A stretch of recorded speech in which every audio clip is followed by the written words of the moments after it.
प्रत्येकाला उत्सुकता आहे की कांद्याचे बाजारभाव का वाढत नाही. अनेकांना काळजी पण आहे. दुसऱ्या बाजूला कांद्याची क्वालिटी कशी आहे, प्रत्यक्ष शेतावर काय परिस्थिती आहे, ते आपण थेट कांद्याच्या शेतावर जाऊनच समजून घेणार आहोत. आज आपण आलो आहे सिन्नर तालुक्यातल्या जायगाव इथे. माझ्यासोबत परत एकदा आहेत महाराष्ट्र कांदा उत्पादक शेतकरी संघटनेचे संस्थापक अध्यक्ष दिघोळे साहेब आणि आपण त्यांच्या शेतात उभे आहोत.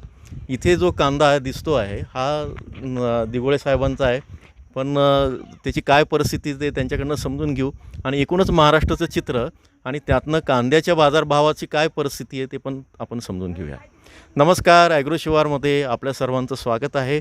आज आहे 22 एप्रिल 2026. आता आपण दिघोळे साहेबांना पहिला प्रश्न विचारतो आहे. दिघोळे साहेब, या सगळ्या याच्यामध्ये आपलं काही दिवसांपासून बोलणं होतं आहे की आता काय परिस्थिती आहे, आता हा जो कांदा दिसतो आहे एकूण त्याची काय स्थिती आहे, कसं उत्पादन आहे? हा बघा, हा कांदा जो दिसतोय तर हा कांदा शेतात पडलेला आहे. आता आपण ज्या पद्धतीने कांद्याची महाराष्ट्रात जी शेती करतोय तर एक प्रमुख नगदी पीक आहे आपल्या राज्यातलं आणि कुठेही शेतकरी कमी पडत नाही. मग ते कांद्याचं बियाणं तयार करणे असेल, कांद्याची रोपे बनवणे, लागवड करणे, कांद्याचं पूर्ण उत्पादन घेण्याच्या संपूर्ण प्रक्रियेमध्ये मग वेळप्रसंगी बँकांचं कर्ज असेल किंवा अधिक जे भांडवल आहे समजा ते त्याच्यात कांद्याच्या शेतीमध्ये वापरून कांदा शेती करणारे जे शेतकरी महाराष्ट्रातले लाखोच्या संख्येने आपली कांदा शेती करतात. पण सर्वात मुख्य आणि मूळ प्रश्न जो येतो शेतकऱ्यांना समस्या येते तर ती बाजारभावाची आहे. आज आपल्या पाठीमागं जो आपल्याला कांदा दिसतोय तर आपण रब्बी हंगामातील उन्हाळी कांदा जो आहे तो काढून आता काही दिवस हा कांदा चाळींमध्ये जर साठवला तर पुढील जो काही कांदा साठवणुकीनंतर ज्या दरवाढीच्या संधी असतात त्या शेतकऱ्यांना घेता आल्या असत्या. परंतु दुर्दैवाने अशी परिस्थिती आहे की आपल्या ह्या कांद्याच्या उत्पादक शेतकऱ्यांना मार्चच्या अखेरीस जो काही अवकाळी पाऊस झाला, काही भागामध्ये गारपीट झाली, त्याचबरोबर एप्रिल सुरू होताना 1, 2, 3 तारखेला त्या दरम्यान काही भागामध्ये गारपीट आणि अवकाळी पाऊस झाला. त्याच्यामुळं कांद्याच्या साहजिकच उत्पादनावर परिणाम झाला. आधीच उत्पादन ह्याच्यामध्ये थोडीशी घट आणि 2025 संपूर्ण वर्ष जे आहे ते बाजारभाव शेतकऱ्यांना कांद्याला कमी मिळाले. मग तो खरीप हंगामातील लाल कांदा होता किंवा उन्हाळी कांदा जो साठवला होता, सलग 6-7 महिने 8 महिने जो साठवलेला कांदा आहे तो शेतकऱ्यांनी अगदी 700-800 रुपये प्रति क्विंटलने विकला. मग नवीन 2026 वर्ष लागलं तर काहीतरी संधी असेल, कांद्याचे दर चांगले मिळतील या भावनेतून शेतकऱ्यांनी पुन्हा कांद्याच्या लागवडी केला. त्याच्यातीलही खरीप कांदा जो लाल कांदा आहे तो मातीमोल कवडीमोल दराने विकावा लागला आणि आताही उन्हाळी कांदा काढणी जोरदार सुरू झालेली आहे. राज्यात मोठ्या प्रमाणात कांद्याच्या लागवडी झालेली आहे, कांद्याचं उत्पादनही मोठ्या प्रमाणात असणार आहे. परंतु कांद्याचे दर मात्र शेतकऱ्यांना 300 रुपयापासून 800 रुपये इतकेच मिळत आहे. एकीकडे उत्पादन खर्च आमचा जो आहे तो साधारणतः आता 2000च्या आसपास प्रति क्विंटलला येतो आहे आणि उत्पादन आम्ही जे कांदा पिकून तयार केलेला कांदा आहे त्याला दर मात्र ते 300, 800, 700, 500 इतके कमी मिळत आहे. राज्यातलं आणि केंद्रातलं सरकार मात्र आता शांत बसलेलं आहे आणि हा शेतकऱ्यांसाठी एक संतापाची भावना निर्माण करणारी सरकारची वागणूक आहे. आपण जसं बघितलं की सध्या बाजार समित्यांमध्ये बाजारभाव कमी आहे. व्यापाऱ्यांचं म्हणणं आहे की कांदा क्वालिटी कमी येते आहे आणि बऱ्याच शेतकऱ्यांना असे अनुभव आले की साईज न भरणं. मग त्याच्यामध्ये मधल्या काळात जो अवकाळी पाऊस झाला तिथे पण काही अडचणी आल्या की त्या पावसामुळे पण कांद्याचं पिकाला परिणाम झाला आहे. तर असे काय अडचणी येतात? एकूण साईज भरणं असेल, कांदा कापल्यावर त्यामध्ये पाणी किंवा ऑइलसारखा पदार्थ निघतो आहे, तर असं कांद्याची याच्यामध्ये पण तशी स्थिती आहे का? शेतीमध्ये सर्वात जर मूळ प्रश्न असेल की अफवांचा एक मोठा बाजार उठवला जातो. साहजिक आहे, नैसर्गिक आपत्ती याला कोणी रोखू शकत नाही. अवकाळी पाऊस असेल, गारपीट असेल, दुष्काळ असेल किंवा इतर काही रोगराई असेल, शेतकरी काबड कष्ट करून मग ते कांदे पिकवतात, त्याची काळजी घेतात. आता कांद्याची जर थोडीशी साईज कमी असेल काही भागांमध्ये तर ते सर्रास नाही आहे. अनेक शेतकऱ्यांनी चांगला कांदा उत्पादित झालेला आहे आणि ज्या भागांमध्ये थोडासा जिथं जिथं गारपीट अवकाळी पाऊस झाला तिथं नुकसान झालं निश्चितच आहे. पण एकूण राज्याचा विचार केला तर आजही राज्यातील शेतकऱ्यांकडे मोठ्या प्रमाणात कांदा आहे. त्यामुळे कांद्याची टंचाई किंवा कांद्याचं काही हे होईल, क्वालिटी कमी असा काही प्रकार जाणवणार नाही. थोडंफार जरी तसं प्रमाण असलं एक काही टक्केवारीमध्ये 10-20%, मग त्याचं निमित्त करून सर्वच शेतकऱ्यांना कमी बाजारभाव देणं हा पण एक चुकीचा पायंडा आहे. तो अनेक वर्ष चालत आलेला आहे. आमचं म्हणणं असं आहे, तुम्हाला जर हजारवार एखाद्या बाजार समितींमध्ये जर कांदे घेऊन आले शेतकरी, तर त्याच्यापैकी ज्या शेतकऱ्यांचा कांदा थोडासा क्वालिटीला त्याचा दर्जा खराब असेल तर तिथं कमी दर मिळाला तर आम्ही समजू शकतो. परंतु ज्या शेतकऱ्यांचा कांदा उत्तम क्वालिटीचा आहे, उत्तम दर्जाचा आहे, तोही याचं निमित्त करून कमी भावात खरेदी केला जातो, हे मोठं चुकीचं आहे. आणि याच्यावरती कांदा संघटना हे कदापि जे आहे षडयंत्र सहन केलं जाणार नाही. आणि मग आम्ही आमच्या पद्धतीने पूर्ण राज्यामध्ये याच्या विरोधात आवाज उठवू. त्याच्यामुळं चांगला कांदा आहे त्याला चांगला दर द्या. आणि शेतकऱ्यांना मी ह्या व्हिडिओच्या माध्यमातून एक विनंती करेल किंवा सूचनाही करेल की चांगल्या दर्जाचा जो कांदा आपल्याकडे उपलब्ध आहे ज्या शेतकऱ्यांचा, त्यांनी विक्रीसाठी घाई करू नये. आणि निश्चितच आपल्याला आपल्या संघटितपणातून चांगला भाव मिळण्यासाठी ज्या ज्या उपाययोजना करायच्या आहे त्या सर्व उपाययोजना कांदा संघटनेच्या माध्यमातून आपण करू. यंदा तुम्ही किती कांदा लागवड केली ती, आणि आता मी तुम्हाला वैयक्तिक प्रश्न विचारतो की आता त्या कांद्याची काय परिस्थिती, कसं उत्पादन आहे? तुमच्या भागात पाऊस झाला होता का, काही नुकसान झालं होतं का? निश्चितच साधारणतः 4 एकरच्या आसपास उन्हाळी कांदा जो आहे त्याची लागवड केली होती. त्याच्यापूर्वी मक्याचं पीक आम्ही घेतलेलं होतं. आणि आता जो कांदा काढणीच्या काही दिवस आधी आमच्या भागात जो अवकाळी पाऊस झाला त्याच्याने नुकसान झालेलं आहे. आणि जो कांदा चांगल्या स्थितीत होता तो कांदा काढणी करून आता आम्ही त्याची विक्री सुरू केली आहे. साधारणतः दर जो आहे आम्हाला तर तो 600 रुपये 700 रुपये प्रति क्विंटल इतका कमी मिळतो आहे. आणि मग आमचं म्हणणं काय आहे की ज्यावेळेस कांद्याचे दर वाढतात, कधीतरी वाढतात, त्यावेळेस सरकार काय करतं की कांद्यावरती मग निर्यात शुल्क, कांद्याचे निर्यातीवरती किमान निर्यात मूल्य, थेट मग निर्यात बंदी आणि परदेशी कांदा आयात करणं, ह्या उपाययोजना करून तुम्ही देशातल्या ग्राहकांना स्वस्तात कांदा पुरवण्याचं जेव्हा काम करतात त्यावेळेस तुम्ही शेतकऱ्यांना मारत असतात. पण आता निसर्गाची अवकृपा म्हणा किंवा बाकीच्या गोष्टींनी जर कांद्याचे बाजारभाव कमी असं जर आपण समजायचं तर मग बाजारभाव कांद्याचे कमी असताना केंद्रातलं सरकार झोपले का? या सरकारने अति तातडीने कांद्याच्या उत्पादकांना किमान 2,500 किंवा त्यापेक्षा अधिकचा दर कसा मिळेल याच्यासाठी तातडीने पावलं उचलणं गरजेचं आहे. ज्या देशांमध्ये कांदा निर्यात होण्याची गरज आहे तिथं जास्तीत जास्त कांदा निर्यात कसा होईल त्याची तजवीज सरकारनं करणं गरजेचं आहे. आणि राज्यातलं जे महायुतीचं सरकार आहे, केंद्रातलं एकच सरकार असल्याने राज्य सरकारने तातडीने या केंद्र सरकारकडे पाठपुरावा केला पाहिजे. आम्ही मुख्यमंत्र्यांना आणि दोन्ही उपमुख्यमंत्र्यांना संघटनेने पत्रावर केलेलं आहे की तुम्ही बाजार हस्तक्षेप योजना राबवा आणि ज्या शेतकऱ्यांचा कांदा कवडीमोल दराने जातो त्यांना तुम्ही किमान 2,000 ते 2,500 रुपये क्विंटलने हा कांदा खरेदी करून दिलासा द्यावा, अशी मागणी आम्ही केली आहे. पण सरकार फक्त बैठका घेते, समित्या नेमते, प्रत्यक्ष कृतीत काही करत नाही. हे कांदा उत्पादक शेतकऱ्यांचं प्रचंड मोठं दुर्दैव आहे. यंदाचा कांदा कसा आला ते आपण बघूया. मी या दादांना विनंती करतो जरा कांदा आम्हाला दाखवावा. आणि दिगोळ साहेब तुम्ही पण दाखवा जरा काय कसा कांदा आहे त्याच्यात. आता याच्यामध्ये घ्या पुढे. याच्यामध्ये काय झालं की हा जो कांदा आहे आपला हा आपल्याला 2 साईजमध्ये दिसेल, म्हणजे एक थोडीशी छोटी साईज आणि एक रेग्युलर साईज. तर हे वाण्यामागं काय आहे की वाढते जे रोगराई किंवा अवकाळी किंवा याचं सगळं आहे परिणाम हा कांद्याच्या पिकावर होतो. आणि मग त्या माध्यमातून शेतकऱ्याला जे काही उत्पादन अपेक्षित आहे त्या प्रति एकर ते दुर्दैवाने मिळत नाही. आणि मग भावही मिळत नाही. मग सगळ्याच बाजूने फक्त शेतकऱ्यांचंच नुकसान होणार असेल तर सरकारच्या काही जबाबदारी आहे. आणि आता अनेकांना असंही वाटू शकतं की सरकारकडं का तुम्ही मागण्या करताय, तर आमचं म्हणणं आहे मग सरकारने आमच्या कांद्यात मग कुठल्याही बाजूने हस्तक्षेप करू नये. आमचे बाजारभाव वाढले तर सरकारने आडवं येऊ नये आणि बाजारभाव कमी झाले तर आम्ही सरकारकडे काहीच मागणार नाही. पण जेव्हा भाव वाढतात त्यावेळेस तुम्ही इतके निर्बंध घालतात की आमचा जो मिळणारा चांगला बाजारभाव आहे तो तुम्ही मिळू देत नाही. आणि मग भाव पडल्यानंतर मात्र सरकार गायब झालेलं असतं. तर ही जी दुहेरी नीती सरकारची फक्त शेतकऱ्याला मारक आहे. आणि मग राज्यातले शेतकरी, देशातले शेतकरी साहजिकच सरकारवर संतापलेले आहेत. आणि आता जो उत्पादित झालेला कांदा आहे याच्यामध्ये जो चांगल्या क्वालिटीचा कांदा याची आम्ही साठवणूक करू. राज्यातील लाखो शेतकरी कांदा साठवणूक करून येणाऱ्या काळामध्ये कांद्याची टंचाई भासू देणार नाही याची शेतकऱ्यांना निश्चितच जाणीव आहे. सरकारने कुठल्या प्रकारचे निर्बंध किंवा मग त्या नाफेड NCCFच्या बोगस कांदा खरेदीचं माध्यमातून शेतकऱ्यांना लुटण्याचे जे धंदे मांडले गेल्या 6-7 वर्षांपासून ते थांबवावे आणि शेतकऱ्यांना चांगला बाजारभाव कांद्याला मिळेल या अशा ज्या काही योजना आहे आणि असे धोरणं आहे ते सरकारने निर्माण करावेत. जसं आपण बघू शकता की काही कांदा चांगल्या क्वालिटीचा आहे आणि काही कांदा अशा पद्धतीने पण येतो आहे. यंदा तू जे म्हणताय की कांद्याचं उत्पादन कमी होणार आहे, ते तुम्हालाही काही अनुभव आलेत का?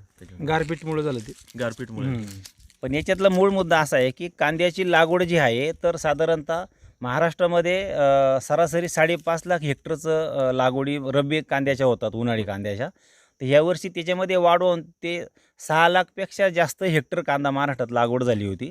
मग वैयक्तिकरित्या शेतकऱ्यांना जरी कांद्याच्या उत्पादनात थोडी घट झाली असेल, पण राज्याच्या एकूण शेतकऱ्यांचा जर आकडा बघितला तर आजही महाराष्ट्रामध्ये मुबलक प्रमाणात कांदा आहे.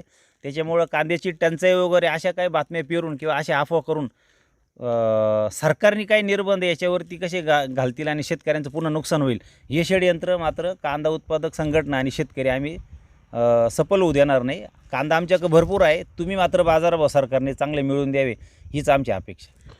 एक नेहमी विचारलं जातं की कांदा टप्प्याटप्प्याने विकावा. तुम्ही आता म्हणालात की यातला जो चांगल्या क्वालिटीचा कांदा आहे तो तुम्ही स्टोरेजला पाठवा आणि जो आता असा ज्याचा माल आहे ॲव्हरेज क्वालिटी आहे तो तुम्ही बाजारात विकाल.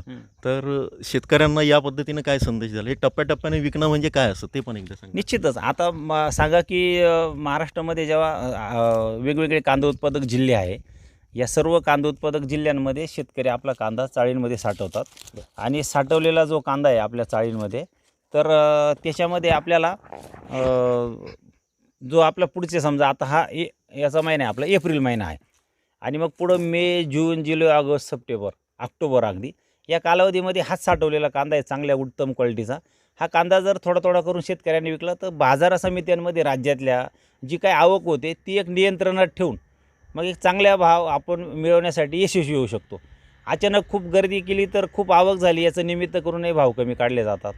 त्याचबरोबर जो शेतकऱ्यांकडं टिकाऊ कांदा असतो मग त्याला घाई करून त्याची आवक वाढून आपलंच आपण नुकसान करून घेण्यापेक्षा जशी गरज आहे, कारण शेती निरंतर चालू असते, शेतीमधलं खर्च भांडवल सातत्याने लागत असतं. हा कांदा म्हणजे अगदी शेतकऱ्यांसाठी एक ATM असतं, कारण कांदा विक्री करायचा आणि त्या पैशातून परत नवीन शेतीचं बियाणं खरेदी असेल, खतं औषधं असतील, कौटुंबिक खर्च असतील, मुलांचे शिक्षणाचे खर्च असतील, पुन्हा आपले इतर जे शेतीतले खर्च आहे ते भागवण्याचं काम या पिकातून होतं. आणि मग त्याच्यामुळं एकदम विकणंही चुकीचं आहे, कारण मग अशा वेळेस चांगला कांदा हाताशी असताना एकदम जर विकला तर मोठ्या प्रमाणात आवक होऊन आज अगदी 700-800 रुपये प्रति क्विंटलचा भाव घेणं म्हणजे उत्पादन खर्चापेक्षा निम्माच हा भाव आहे. मग आपण त्याची जी आम्ही आवाहन करतो शेतकऱ्यांना की आपण आपला कांदा जो आहे हा टप्प्याटप्प्याने विक्री करावा, जेणेकरून बाजार समित्यांमधली राज्यातली जी आवक आहे ती नियंत्रणात राहते आणि आपण चांगला भाव मिळवण्यासाठी यशस्वी होतो. याला एक आणखीन वेगळं कारण आहे की टप्प्याटप्प्याने कांदा विक्री करून मग सरकारचे जे आपल्यावर काही निर्बंध आहेत त्यालाही आपल्याला थोडीशी मात देता येते. बरोबर. हा अनुभव तुम्ही चांगला सांगितला की आपल्या सगळ्या शेतकऱ्यांना तो मार्गदर्शक होईल. आता एक नाफेडच्या खरेदीचा विषय काढला. मी शेवटचा प्रश्न विचारतो की खरंच नाफेडच्या खरेदीमुळे फायदा होईल का? कारण असं बातम्या येत आहेत, असं सांगितलं जातं आहे यंदा नाफेडची खरेदी लवकर होईल की जेणेकरून बाजारात जो ताण आला आहे बाजारभावाचा तो कमी होईल आणि शेतकऱ्याला चांगला भाव मिळेल. यात कितपत तथ्य आहे? नाफेडची कांदा खरेदी साधारणतः एक जोपर्यंत ती बाजार समित्यांमध्ये होत होती तर ती निश्चितपणाने शेतकऱ्यांसाठी फायद्याची अशी आम्हाला अनुभव आलेले आहे. कारण आम्ही बाजार समित्यांमध्ये जेव्हा आमचा कांदा विक्रीसाठी घेऊन जातो आणि तिथं त्या बाजार समितीत असलेले जे कांद्याचे व्यापारी खरेदीदार असतात ते कांदा खरेदी करत असताना त्या दिवशी जर नाफेडची खरेदी असली आणि तिथं एक 100 शेतकरी कांदा विक्रीसाठी घेऊन आलेले आहेत, त्याच्यापैकी जर 20 शेतकऱ्यांचा कांदा नाफेडच्या खरेदीने झाला तर त्यांना जो दर आहे तो स्पर्धात्मक, तिथे एक स्पर्धा वाढते आणि वाढलेल्या स्पर्धात्मक त्या परिस्थितीमध्ये शेतकऱ्यांना जो आहे तो दर चांगला मिळायचा. पण दुर्दैवाने 2018-19च्या कालावधीनंतर मग जसजशी नाफेडच्या कांदा खरेदी जी 1 lakh ton, 1.5 lakh ton, 2.5 lakh ton, पुढं जाऊन मग 3 लाख टन, 7 लाख टन, पुन्हा 3 लाख टन अशी जे लाखो टनाची कांदा खरेदी व्हायला लागली आणि ही संपूर्ण खरेदी माझ्या माहितीप्रमाणे 2022पर्यंत काही प्रमाणात बाजार समित्यांमध्ये नाफेडचा कांदा खरेदी केला जायचा. पण 2023पासून बाजार समित्यांमध्ये नाफेडची कांदा खरेदी 100% बंद झाली आणि थेट फार्मर प्रोड्युसर कंपन्या आणि त्यांचे फेडरेशन म्हणजे शेतकरी उत्पादक कंपन्या आणि शेतकरी उत्पादक कंपन्यांचे महासंघ यांच्या माध्यमातून या खरेदी सुरू झाल्या. आणि मग दुर्दैवाने त्याच्यामध्ये कुठंतरी शेतकऱ्यांचे कागदपत्र जोडून हा शेतकरी कांदा आहे असं दाखवलं गेलं, पण हा कांदा स्वस्त दरामध्ये आधीच खरेदी करून तो गोडाऊनमध्ये साठवून मग त्याचं खरेदी केली गेली. त्याच्यामध्ये साधारणतः मागच्या 6 ते 8 वर्षांमध्ये कमीत कमी एक 20 ते 25,000 कोटीचा घोटाळा झालेला आहे. आता हा आकडा ऐकून काहींना कदाचित अविश्वास होईल निर्माण, की 20-25,000 कोटीचा कसा घोटाळा होऊ शकतो. तो असा झालेला आहे की सरकारी कांदा खरेदीची जे रेट असायचे, दर असायचे, त्याच्या आधीच स्वस्त निम्म्या दरात तो कांदा खरेदी करायचा. पुढं जाऊन शेतकरी कागदपत्र जोडायचे, 5-10% ओरिजिनल म्हणजे खरी खरेदी दाखवायची प्रत्यक्ष शेतकऱ्यांचा कांदा. 80-90% जो कांदा खरेदी ही कागदोपत्री दाखवून गोडाऊनला ते कांदे भरायचे. त्याच्यामध्ये सरकारी दर हा जर शेतकऱ्यांकडून 800 रुपयाचा कांदा घेतला आणि सरकारी दर 1600-2000 असा काय असला तर जागेवरती दुप्पट दामदुप्पट पैसे त्या लोकांना होणार. त्याच्यामध्ये मग अधिकारी असतील, स्थानिक जिल्हा पातळीवरचे, राज्य पातळीवरचे आणि केंद्रीय अधिकारी यांना मॅनेज करायचं. अगदी मंत्र्यांपर्यंत याची एक चेन आहे मोठी. आणि हे एक खूप मोठं म्हणजे एक याला कांदा माफिया म्हटलं तरी वावगं ठरणार नाही. अशा पद्धतीने ती खरेदी आणि ती बोगसगिरी सातत्याने होत गेली. महाराष्ट्र राज्य कांदा उत्पादक शेतकरी संघटनेच्या माध्यमातून आम्ही व राज्यातील इतरही शेतकरी संघटनांनी या विरोधात वेळोवेळी आवाज उठवले आणि शेतकऱ्यांनी त्याच्यामध्ये मोठ्या प्रमाणात साथ दिली. तर आता ह्यावर्षी जर बघाल तर आम्ही ऐकतोय की 2 lakh metric ton, NAFED 1 lakh ton आणि NCCF 1 लाख टन अशी त्यांची कांदा खरेदीची तयारी आहे. तुम्ही जे म्हणालात प्रश्नामध्ये की ही खरेदी लवकर करणार आहे, की ती अजिबात लवकर करणार नाही. आणि ती खरेदी दरवर्षीसारखीच गैरव्यवहारांनीच हे असणार आहे, म्हणजे त्याच्यामध्ये भ्रष्टाचार होणार आहे.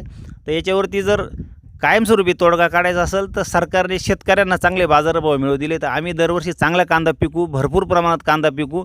देशात कधी कांद्याची टंचाई निर्माण होऊ देणार नाही आणि परदेशातही कांदा जास्त निर्यात होण्यासाठी आम्ही कांदा उत्पादित करू. मग त्याच्यामुळे तुम्हाला बफर स्टॉकच्या कांद्याची गरजच भासणार नाही. कारण त्याच्यातून जर सरकारचा 1 करोड रुपयाचा निधी वाया जात असेल, ग्राहकालाही तुम्ही न्याय देऊ शकत नाही, शेतकऱ्यांना तुम्ही न्याय देऊ शकत नाही. मग याच्याऐवजी जर तुम्ही शेतकऱ्यांना चांगले बाजारभाव मिळवून दिले, शेतकऱ्यांच्या खूप मोठ्या अपेक्षा नाही. साधारणतः 30-40 रुपये जर बाजारभाव म्हणजे 3-4 हजार रुपये क्विंटल बाजारभाव शेतकऱ्यांना मिळत गेले कांद्याला, तर देशामध्ये कधी कांद्याची टंचाई होणार नाही. देशातल्या ग्राहकांनाही माफक दरात कांदा मिळेल. आणि आपले भारतीय ग्राहक आहे यांची आता खरेदीची क्षमताही वाढलेली आहे. त्याच्यामुळं 30-40-50-60 रुपयांनी कांदा जर ग्राहकांनी घेतला तर त्यांच्यावर काही मोठा भार पडणार नाही. आता सगळ्यांची पगार वाढवत चाललेली, महागाई भत्ता वाढत चाललेला आहे आणि या सगळ्या याच्यात त्याची जरूर आहे. आणि नाफेड NCCFची खरेदी याच्या बाबतीत एका वेळी जर सांगायचं झालं तर आम्ही कांदा संघटनेकडून रीतसर मागणी करतो आहे आणि याच्या संदर्भात पत्रव्यवहार करू, वेळप्रसंगी आंदोलनही करू शेतकऱ्यांना सोबत घेऊन. आम्हाला नाफेड आणि NCCFची ही कांदा खरेदी ही 100% बंद हवी आहे. आणि जर ती करायची असेल मग मात्र 100% ती फक्त बाजार समितीतून झाली पाहिजे. अन्यथा वेगळ्या मार्गाने इथून मागं जे त्यांनी 7-8 वर्षामध्ये जो काही आर्थिक गैरव्यवहार आणि घोटाळे केले तसंच करायचं असेल तर यावेळेस मात्र त्यांना नाकी नऊ आणून त्यांच्या नांग्या ठेसू, हे मी या व्हिडिओच्या माध्यमातून सांगतो. तर आपण पाहिलं दिघोळे साहेब आणि त्यांचे काही शेतकरी बंधू सहकारी इथे आपल्यासोबत आहेत. त्या शेतामध्ये आपण बघितलं 2-3 विषयांवर त्यांनी मार्गदर्शन केलं आहे. पहिली गोष्ट म्हणजे कांदा ठेवायचा कसा, विकायचा कसा, सध्या कांद्याच्या बाबत जी काही स्थिती आहे त्याच्या काही अफवा आहेत का आणि त्याच्यावर मात कशी करायची, आणि सगळ्यात महत्त्वाचं नाफेड आणि याच्या खरेदीमुळे खरंच किती फायदा होतो की तोटा होतो, अशा सगळ्या विषयांवर आपण थेट त्यांच्या शेतामधूनच हे केलं आहे. ते यंदा स्वतः कांद्याचं काय करणार आहेत, कसं साठवणार आहे तेही त्यांनी सांगितलं. वेळोवेळी दिघोळे साहेब आम्ही तुमच्याशी बोलत राहू, या सगळ्या शेतकऱ्यांशी बोलत राहू. ॲग्रोशिवारनं नेहमीच शेतीची आणि शेतकऱ्यांची बाजू मांडण्याचं काम केलेलं आहे आणि जे काही योग्य आहे थेट शेतकऱ्यांच्यासाठीचं उपयोगाचं आहे. मग त्यासाठी दिघोळे साहेबांसारखी दिग्गज माणसं पण आपल्याकडे मुलाखतीसाठी येत असतात, मार्गदर्शन करतात. काही तज्ज्ञ पण आपण त्यांना पाचारण करत असतो. येणाऱ्या काळात आहे ॲग्रोशिवारशी जोडून राहा. जे चॅनलला नवीन आहे त्यांनी सबस्क्राईब करा, लाईक करा. तुमच्या प्रतिक्रियांचं स्वागत आहे. यंदा तुम्ही कांद्याचं कसं नियोजन करणार आहे ते आम्हाला आणि दिघोळे साहेबांना आणि एकूणच कांदा उत्पादक शेतकरी संघटनेला ते ऐकायला आवडेल. तुमचं पुन्हा एकदा कमेंटचं स्वागत आहे. धन्यवाद दिघोळे साहेब. नमस्कार.